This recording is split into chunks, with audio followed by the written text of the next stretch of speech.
ഈ പൂക്കൾ വിരിഞ്ഞു നിൽക്കുന്നത് കണ്ടാൽ അതിൽ നിന്നൊരു പൂവ് പൊട്ടിച്ച് മണത്തു നോക്കാതെ നമ്മൾ പോവാറില്ല. അത്രയ്ക്ക് സുഗന്ധമാണ് ഈ പൂക്കൾക്ക്. നൈർമല്യമുള്ള ഗന്ധം, ഒരു പോസിറ്റീവ് എനർജി നൽകുന്ന മണമാണ് ഈഴച്ചമ്പക പൂക്കൾക്ക്.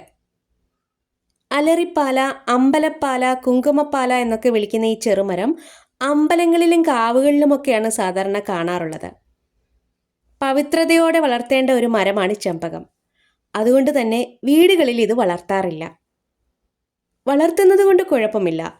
ഇപ്പോൾ കൂവളത്തിൻ്റെ കാര്യമൊക്കെ നമ്മൾ പറയാറില്ലേ, കൂവളം വീട്ടിൽ വളർത്തരുതെന്ന്. അതിന് കാരണം കൂവളം, അശോകത്തെച്ചി, ചെമ്പകം ഈ മരങ്ങളൊക്കെ പവിത്രതയോടെ നമ്മൾ കാണുന്ന മരങ്ങളാണ്. ഇവ വീട്ടിൽ വളർത്തുമ്പോഴും പരിശുദ്ധിയോടെ വളർത്തുക. ഈഴച്ചെമ്പകത്തിൻ്റെ ചുവട്ടിൽ ഗുളികനും മുകളിൽ പടവീരനും വസിക്കുന്നു എന്നൊരു വിശ്വാസം കൂടിയുണ്ട്. ഇത്രയും പവിത്രതയുള്ളത് കൊണ്ട് തന്നെ ഈ മരം മുറിക്കാറില്ല. അതീവ ഗന്ധമുള്ള പൂക്കൾ പല നിറത്തിലുണ്ട്. വെള്ളയിൽ മഞ്ഞ നിറം വരുന്ന പൂക്കളാണ് പണ്ട് മുതലേ കാണപ്പെടുന്നത്. ഇന്ന് ബോൺസായി ആയി ചെമ്പകങ്ങൾ വളർത്താറുണ്ട്. ശ്രീലങ്കയിൽ നിന്നാണ് ഈ സുഗന്ധറാണി നമ്മുടെ നാട്ടിലേക്ക് വന്നത്. ശ്രീലങ്കയ്ക്ക് ഈഴത്തുനാട് എന്നൊരു പേരുണ്ടത്രേ. അതുകൊണ്ടാണ് ഈ ചെമ്പകത്തിന് ഈഴച്ചെമ്പകം എന്ന് വിളിക്കുന്നത്.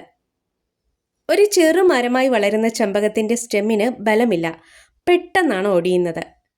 സ്റ്റെം ഒടിച്ചു വെച്ചാൽ പെട്ടെന്ന് കിളിർത്ത് കിട്ടുകയും ചെയ്യും.